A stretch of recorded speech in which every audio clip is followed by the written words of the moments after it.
कि political vacuum जो है, जो वैक्यूम पैदा किया गया है, जो खला पैदा हुआ है, तो उसको कहीं ना कहीं ये इलेक्शन जो है वो फिल करेगा। और ये इसी तनाजुर से देखा जा रहा है कि काफी अहमियत के हामिल है ये इलेक्शन।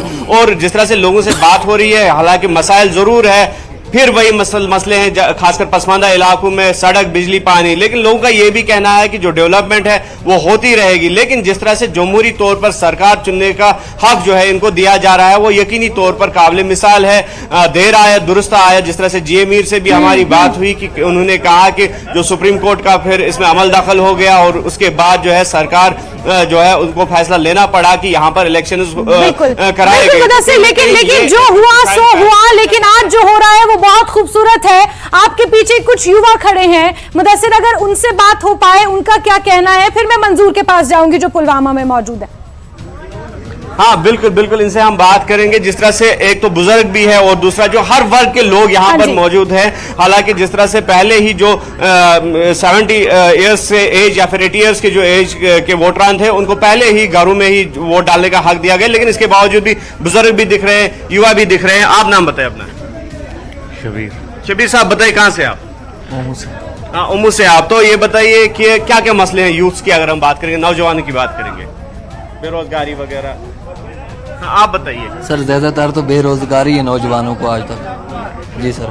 तो आज आप वोट डालने जा रहे हैं, कितने खुशी की बात है? सर बहुत अच्छी खुशी है सर। हम भी देखना चाहते हैं कि हमारा एमएलए वो जीतना ही चाहिए।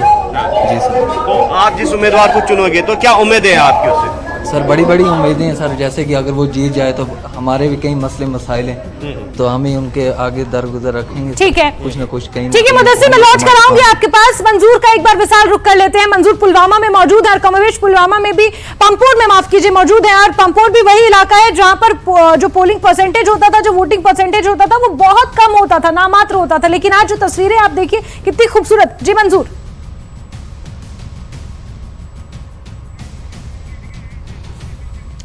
ठीक है, मंजूर से हम मुदस्सिर के पास चलते हैं। जास्मिन, मंजूर से फिर राब्ता करेंगे, लगता है कुछ तकनीकी प्रॉब्लम है।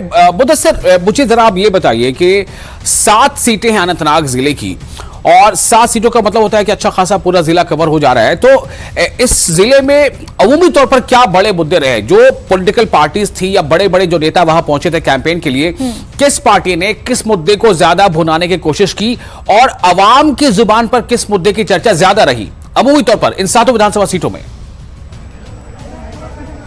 हाँ देखिए विशाल, जिस तरह से अगर मुद्दों की बात करेंगे, जिस तरह से हमने कहा कि फिर वही मुद्दे हैं जो आजादी से पहले हुआ करते थे कुछ इलाकों में, सड़क, बिजली, पानी, और लोग अब भी वो डिमांड कर रहे हैं कि इस सदी में भी वहां तक जो है रसाई नामुमकिन है कुछ इलाकों में। और पानी का मसला है, पीने का पानी का मसला, जैसे शांगस इलाके में हमने देखा कि वहां पर लोग जो है लगातार ये डिमांड कर रहे हैं कि उनको पीने के पानी के हवाले से काफी मुश्किलात है। और जैसे ओमू वेरिना की अगर हम बात करेंगे, हालांकि डेवलप्ड एरिया है, यहाँ पर सरकार ने काफी काम किया है माजी में भी, इन 10 सालों में भी, लेकिन ऐसा दिख रहा है कि कहीं ना कहीं लोगों में जो है नाराजगी भी है, बिजली बिलों को लेकर या फिर राशन की सप्लाई को लेकर वो मुद्दे बने हुए हैं। लेकिन ओवरऑल अगर हम पॉलिटिकल पार्टीज की हम बात करेंगे या फिर जो पॉलिटिकल लीडरान थे उनकी बात करेंगे, तो जिस तरह से हमने चुनावी तशहीर में देखा कि अलग अलग जो है मुद्दे उभारे गए पॉलिटिकल लीडर्स की तरफ से। अगर पीडीपी की बात करेंगे या फिर कांग्रेस की बात करेंगे, नेशनल कॉन्फ्रेंस की बात करेंगे, लगभग एक ही मुद्दा उन्होंने जो है वो उछाला, वो था बीजेपी के खिलाफ वोट दे दो। उनका यह कहना है कि इस बार का इलेक्शन है, ये सड़क, बिजली, पानी के लिए इलेक्शन नहीं है, बल्कि बीजेपी के खिलाफ है, क्योंकि बीजेपी को उन्होंने जिम्मेदार ठहराया है कि उन्होंने जो यहां पर राइट्स है उनको छीना गया। दफा 370 को नेशनल कॉन्फ्रेंस और पीडीपी ने फिर से उछाला। मुदस्सिर, किसी पार्टी के खिलाफ वोट दे दो या मेरे हक में दे दो, ये बात दूसरी हो गई। मुझे लगता है आज उस पर हम बात ना करें, कि मुद्दे की बात करें। मुद्दा क्या था? क्या मुद्दा स्टेटहुड था? क्या मुद्दा धारा 370 था? धारा 370 को लेकर के कौन जो है ज्यादा से ज्यादा वोटरों को राग़िब करने की कोशिश कर रहा था? स्टेटहुड के मुद्दे पर कौन अपने वोटर्स को अपने जानिब खींचने की कोशिश कर रहा था?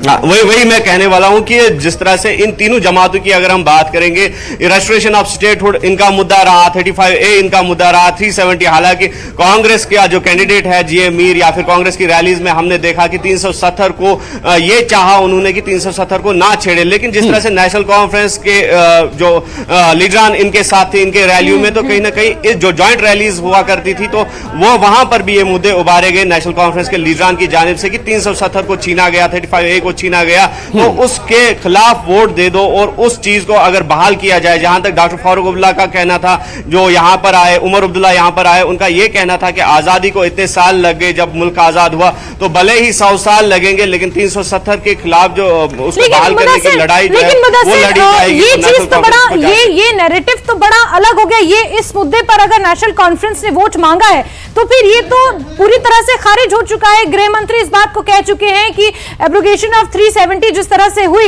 ये कॉन्स्टिट्यूशन से अलग हो चुका है, कॉन्स्टिट्यूशन से स्क्रैप हो चुका है, अभी वापस नहीं आएगा। तो जो ट्रंप कार्ड जिसके आधार पर नेशनल कॉन्फ्रेंस जनता के बीच गई, वो कार्ड ही फेल हो गया, वो ग्राउंड ही फेल हो गया। ये और कश्मीर का वोटर इतना नासमझ तो नहीं है, कश्मीर का वोटर बहुत समझदार है, वो अच्छा बुरा सही गलत ये सब जानता है, सच झूठ कश्मीर का वोटर जानता है।